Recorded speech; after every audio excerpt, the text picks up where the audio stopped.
So good afternoon, Ivan. I know that you came to our facility to get an assessment. So my name is Luis. I am your occupational therapist for the day.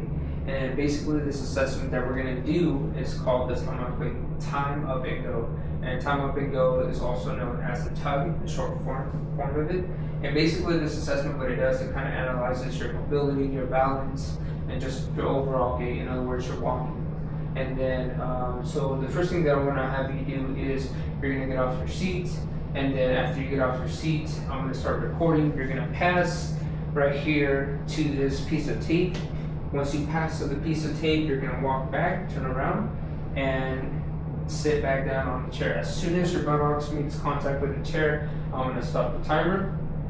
And then that will be the recording. However, the first thing that I'm going to do is I'm going to show you how it's conducted so that you are aware how it's done. And then I'm going to have you do it one time because you get one trial. And then secondly, I'm going to have it so that I can actually take the recording, and then we'll talk about the values afterwards. So before I begin, do I have your consent to assist you if you were to fall and through the process? Yes, you have consent. So if you don't mind, if you can step to the side, I'm going to go ahead and show you real quick on how it's done. Okay, so when I said ready, set, go, I'm going to start recording. Come to the piece of tape, turn around, come back. And just like that, that's how the assessment is going to be conducted, okay? Understood. Okay. So go ahead and take a seat, sit up straight. And when I tell you to go, you go, okay? Ready, set, go.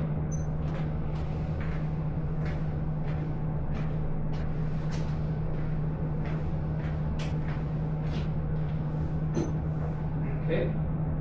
Reset, do it again. Ready, set, go.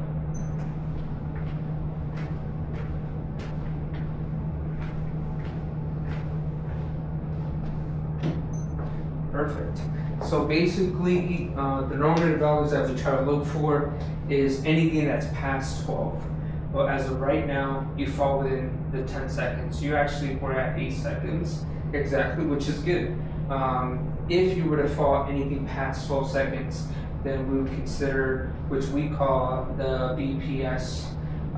So usually with the biological aspect, the psychological and social. So biological kind of let us know that there's an indication that there is weakness in your muscles, and obviously we would provide an intervention like a plan, but I'll talk further about that here shortly. And also there's a reduced coordination because of your time, but as of right now you don't fall within that range. Psychologically, you would lose a little bit of confidence, especially when it comes to going to environments that you've never been before. And then it can cause you to eventually fall, maybe miss a couple steps. Psychologically or socially, as a matter of fact, you wouldn't be able to have that confidence to go out for social gatherings, going out with friends, and maybe your gait or your walk or your way of getting from point A to point B might be a little bit much more harder on you. So things on how we would approach this, and we would kind of use an evidence-based intervention. So what does this mean? So basically we tend to use articles and methods that have utilized TUG to show that it's one, reliable, two, that's valid, in other words, that's accurate, that has been consistent, and that has been proven that there is results that this assessment has worked.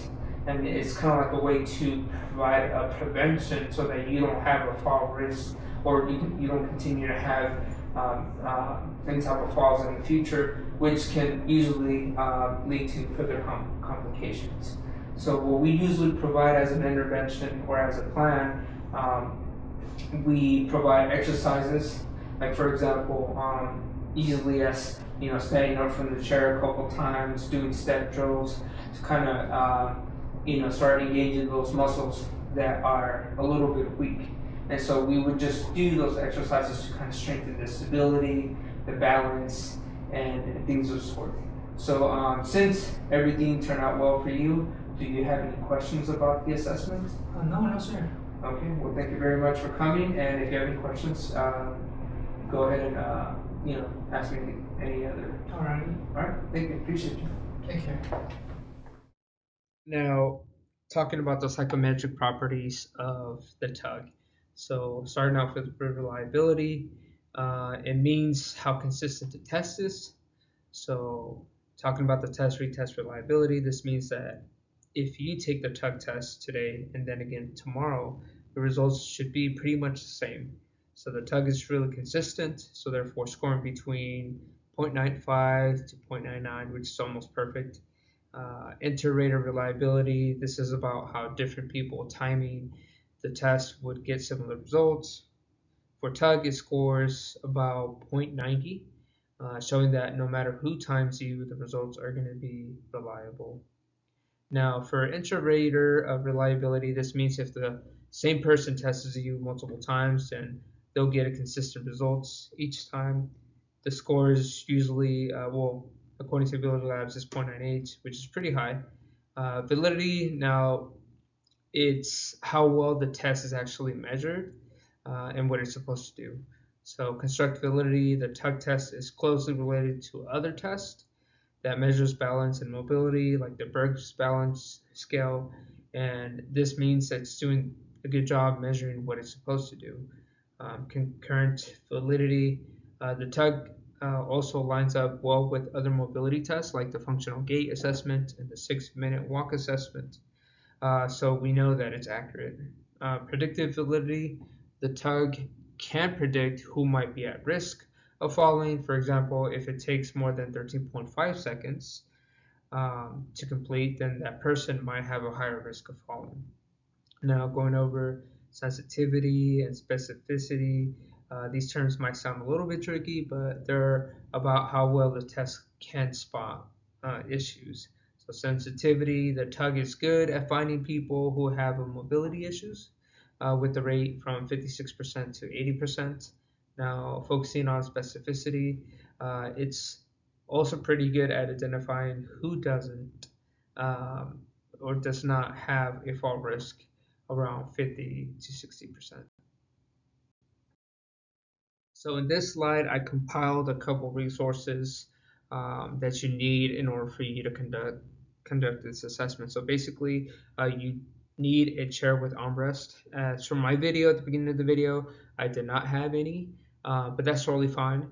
Usually you tend to have an armrest for usually individuals who kind of have that limitation or that strength to kind of get up from the chair. You would want it to at least be 18 inches high, but just like how I showed in my video, you don't really need it, especially for my patient. Stopwatch or a timer. This is to kind of measure how long it's going to take to complete the test. So you can use your phone or a regular stopwatch and measuring tape or a marker. This is just to kind of mark the distance, whether it's 10 feet, around 10 feet, or 3 meters from the chair.